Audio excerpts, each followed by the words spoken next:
அஸ்ஸலாமு அலைக்கும். காலை நாஸ்டா கோதுமை மாவில் கேப்ப மாவு, கொஞ்சமாக அரிசி மாவு, வெங்காயம், கருவேப்பிலை, பச்சை மிளகாய், உப்பு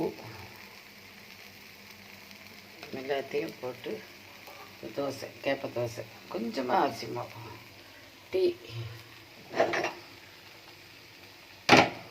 இது சட்னிக்கு என்ன தேங்காய், பொரிக்கடலை, வத்தத்தூள், பூண்டு, புளி, சீரகம் இம்புட்டு வச்சு அரைச்சிக்கிறேன். இதுக்கு தொட்டுக்கிறேன். தோசை கொஞ்சம் முருகணும் தான் பிரட்டி போடணும்.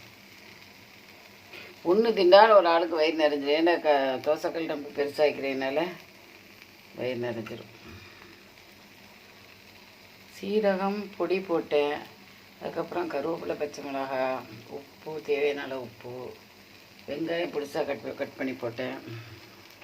கொஞ்சமாக அரிசி மாவு, இது இடியப்ப மாவும் கேப்ப மாவும் கொஞ்சம் கூடவா போட்டேன். பார்த்துட்டு எப்படி இருக்குன்னு சொல்லுங்கள். இது காலை பசியாருக்கு உதவியாக வைக்கணுமா.